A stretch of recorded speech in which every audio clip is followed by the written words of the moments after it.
So students, today we will going to discuss another forming process, that is our extrusion process. Earlier we have studied about our forging process and rolling process. So today we will discuss extrusion. Basically extrusion is the process that forces metal to flow through a shape through a forming die.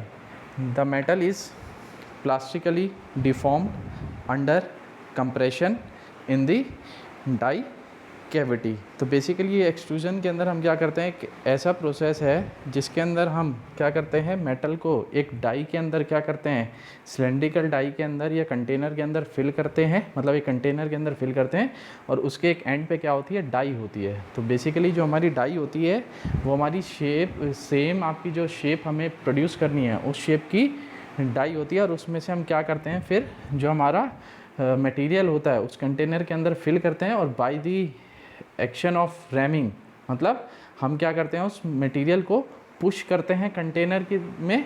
तो उस pushing की वजह से क्या लगता है, एक pressure create होता है और वो प्रेशर क्या करता है, उस मटेरियल को फोर्स करता है ताकि वो उस डाई से बाहर निकले. ठीक है, तो जैसे ही वो डाई के अंदर एंटर करता है और उससे निकलता है तो जो हमारी शेप चाहिए होती है वो हमारी शेप क्या हो जाती है, क्रिएट हो जाती है. जैसे आप इस डायग्राम के अंदर देख सकते हैं कि एक हमारी डाई है.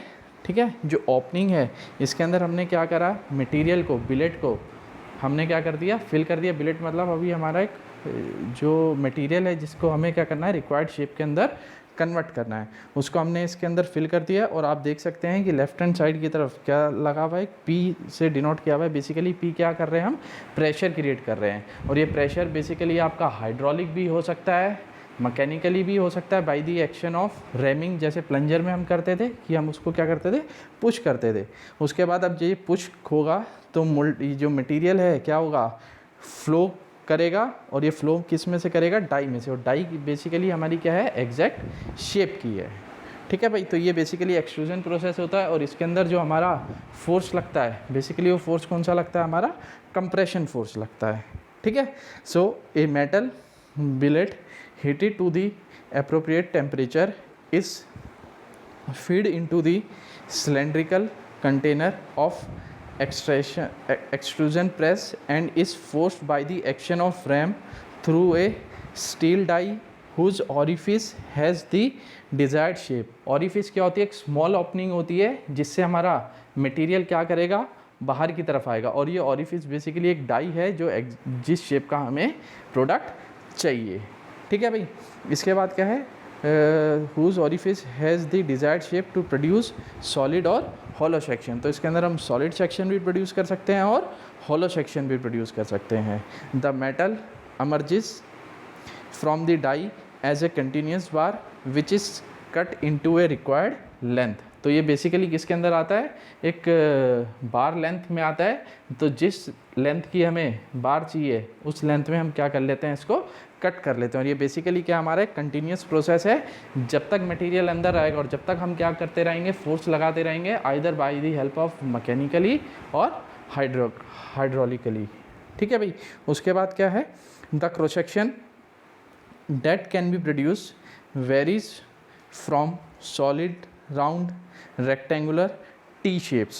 तो हम बेसिकली अब जो इसके अंदर हम सेक्शन प्रोड्यूस कर सकते हैं वो हमारा सिलेंड्रिकल भी हो सकता है, रेक्टेंगुलर भी हो सकता है और टी शेप में भी हम प्रोड्यूस कर सकते हैं. और जो हमारा एक्सट्रूजन प्रोसेस है, basically extrusion differs from drawing process in that the material is pushed rather than pulled under tension. अब जो यहाँ पर ड्राइंग प्रोसेस आपका वर्ड यूज़ हो रहा है, अब ये ड्राइंग प्रोसेस जो हमारा नेक्स्ट लेक्चर होगा हम उसके अंदर डिस्कस करेंगे. बेसिकली एक्सट्रूजन के अंदर कंप्रेशन होता है और जो ड्राइंग प्रोसेस होता है उसके अंदर क्या होता है, हमारा एक्सटेंशन होता है. बेसिकली हम क्या करते हैं, उसके अंदर टेंसाइल फोर्स एक्ट करते हैं.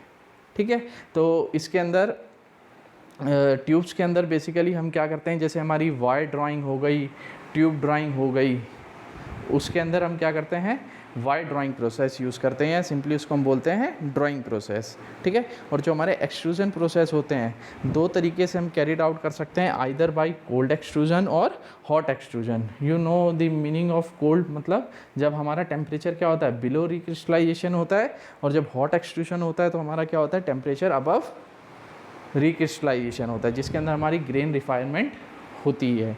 ठीक है भाई। और जो हमारा कोल्ड एक्सट्रूजन है कैरिड आउट ए रूम टेम्परेचर और slightly elevated temperature which is our less than the recrystallisation temperature of that material. और जो कोल्ड एक्सट्रूजन है उसकी एडवांटेजेस क्या हो सकती हैं, जो हमें क्या नाम है फिनिश मिलेगी बहुत अच्छी मिलेगी। ठीक है। और डिसएडवांटेज क्या हो सकती है कि इसके अंदर हमें क्या करना पड़ेगा, हाई प्रेशर क्रिएट करना पड़ेगा। ठीक है। और जो हॉट एक्सट्रूजन है ये हमारा किस पे कैरिड आउट होता है, at a temperature and approximately which is equal to 50 to 75% of the melting point of metal and pressure जो हमारा वेरी करता है वो कहाँ से कहाँ तक करता है, 35 से 700 मेगा पास्कल तक वेरी करता है। ठीक है। और इसकी एडवांटेज क्या है हॉट एक्सट्रूजन की, इसके अंदर हमें प्रेशर की रिक्वायरमेंट ज़्यादा नहीं होती, क्योंकि जो मटेरियल होता है वो बेसिकली क्या होता है अबव रिक्रिस्टलाइजेशन, मतलब मटेरियल की भी उस समय स्ट्रेंथ क्या होती है हमारी कम होती है। ठीक है। तो इसके अंदर हमें लेस फोर्स से हमारा काम चल सकता है।